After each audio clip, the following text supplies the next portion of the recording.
السلام عليكم، ازيكم عاملين ايه؟ قبل ما نبدأ الحلقة بتاعتنا ما تنسوش حبايبي اللايك والاشتراك في القناة علشان يوصل لكم كل جديد وتشجعوني انزل فيديوهات اكتر. نبدأ حلقتنا ال20 ببرهان وهي طالعة من حمام السباحة واكرم بيمسكها وبتقول له انت خدت ولادي مني يا اكرم. قال لها خدتي ايه؟ ما تخافيش، هي زينة بس متضايقة شوية، انت عارفة البنات في السن ده، انت بس تبقي كويسة وكل حاجة هترجع زي الاول. قالت له انا كويسه، هو انا فيا ايه يعني؟ انا ما فيش اي حاجه. قال لها ازاي؟ انت مش شايفه انت عامله ازاي؟ فقالت له لا انا كويسه، انا عايزه بنتي. بعد كده رجعت قالت له لا انا مش كويسه، انا عايزه ابقى كويسه. قال لها خلاص احنا هنروح لدكتور نفسي وهتتعالجوا وهتبقي كويسه والولاد هيرجعوا لك وكل شيء هيبقى تمام. قالت له طيب ارجوك اعمل كده يا اكرم، خدني للدكتور. قال لها طب يا حبيبتي ما تقلقيش، يلا بينا. وبالفعل خدها وخرج من الفيلا عشان يروحوا للدكتور. سوسن ومحمود راحوا للدكتور عشان يطمنوا ويروا التحاليل اللي تثبت ان هما يقدروا يخلفوا ولا لا. وهو طمنهم وقال لهم ان كله تمام، وسوسن فرحت ومحمود قال له ده انا اول مولود هعمل لك حاجات كتير قوي يا دكتور. فجم يمشوا، الدكتور قال له انا عايزك يا محمود شويه. فساعتها سوسن طلعت وهو قاعد قال له ايه خير يا دكتور قلقتني؟ هو في حاجه في التحاليل؟ فقال له لا التحاليل كلها تمام، ولكن تهاني كانت عندي من قريب وعندها ورم على الرحم والمفروض ان هي كانت تشيل الرحم بس هي ما رضيتش.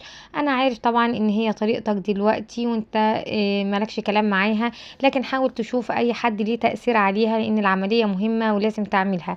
اتضايق محمود جدا لما عرف الكلام ده وقال له طيب خلاص ماشي، وخد بعضه ومشي.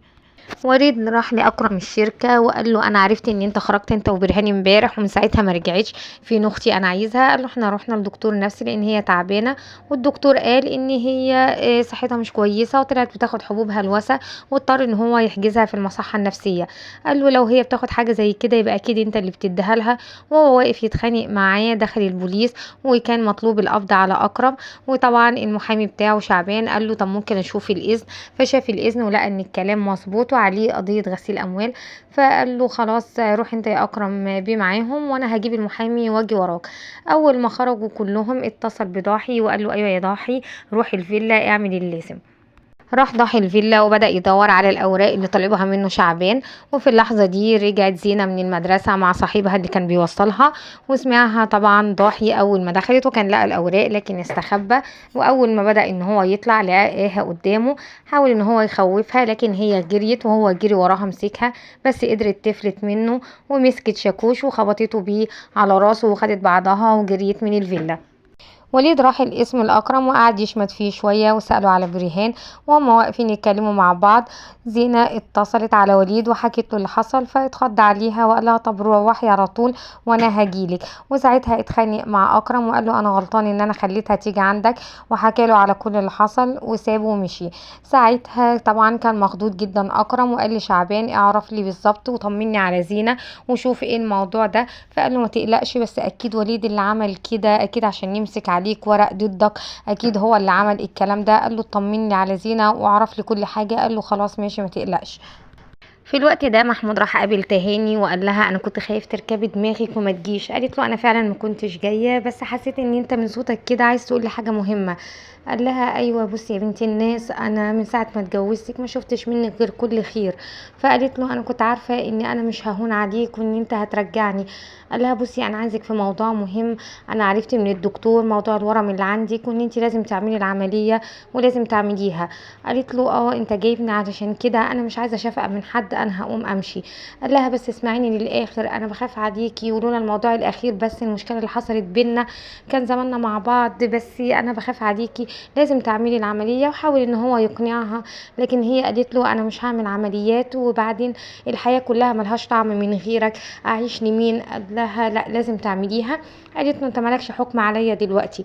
قال لها خلاص لو كده انا هتجوزك دلوقتي وهيبقى ليا حكم عليكي علشان خاطر تعملي العمليه وانا هتجوزك حالا. وقال للراجل يلا يا عم هات لنا الشيك عشان نلحق المأذون، وهي اتبسطت جدا.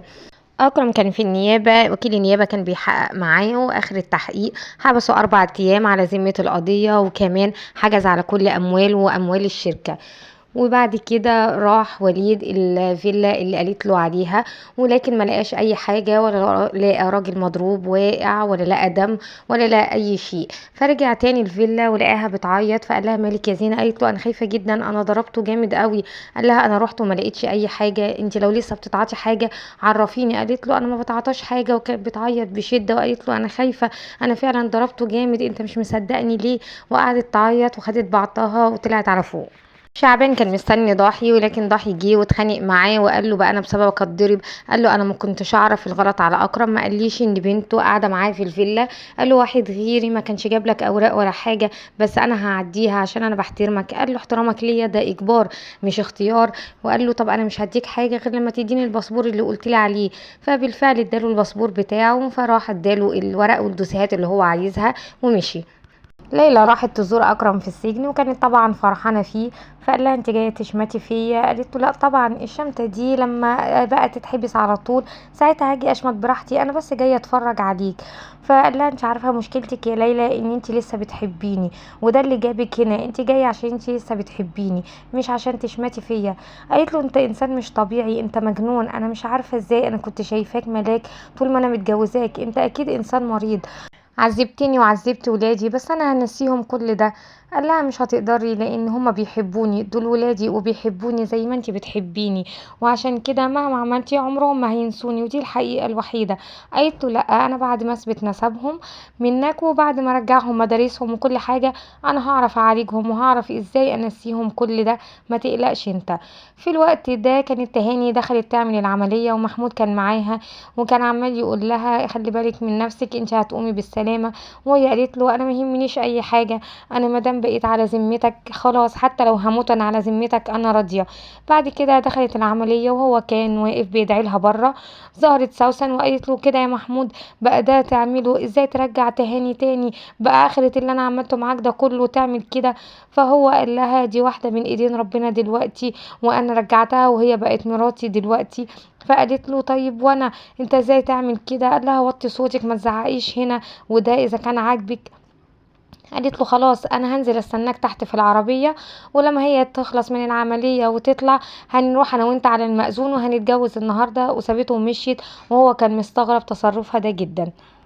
ليلى ووليد كانوا واقفين مستنيين شعبان، وبعد كده هو كان متضايق وبيقول لها انا معرفتش احمي برهان منه زمان لما اتجوزها ولا حتى دلوقتي. فقالت له وتضايق نفسك ليه؟ شوف تليفونها كان مفتوح اخر مرة امتى، ونشوف المصحات اللي حواليها، اكيد هيكون مدخلها في مصحة هناك، وانت اخوها يعني يحق لك ان انت تطلعها. قال لها على فكرة انت محامية شاطرة جدا، ما بتفكريش تفتحي مكتب هنا في القاهرة؟ قالت له لا طبعا، انا حياتي كلها في بورسعيد، ابويا واختي وولادها وولادي، لا مش هينفع طبعا. فقال لها لا ليه يعني؟ على فكرة انت ممكن تجيبيهم يعيشوا معاكي، وبعدين قال حاجة عشان تبقي جنبي. قالت له انا مش فاهمة قصدك ايه. قال لها والله وانا كمان مش فاهم، بس انا بكون مرتاح وانا بتكلم معاكي وجنبك. فلسه هيبدأوا كده بقى يعبروا عن مشاعرهم. ظهر ساعتها شعبان وسقف لهم وقال لهم يا عصفورين كده واقفين مع بعض، اصل انا بفهم في لغة الجسد قوي.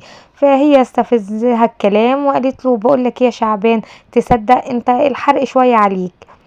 ساعتها وليد اتنرفز واتضايق وقال له بقول لك ايه، اخلص وادخل في المفيد. قال له صحيح انا نسيت ان انت بتحب تجيب من الاخر.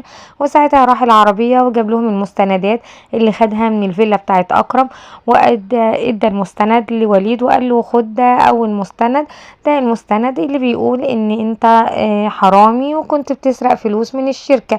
هو طبعا عمل كده عشان يفضحه قدام ليلى. وساعتها ليلى اتفاجئت وبصت جدا لوليد. وخلصت الحلقة على كده، ما تنسوش تحطوا اللايك الجميل بتاعكم وتشتركوا في القناة عشان تشوفوا باقي الحلقات، واشوفكم في حلقة جديدة، والسلام عليكم.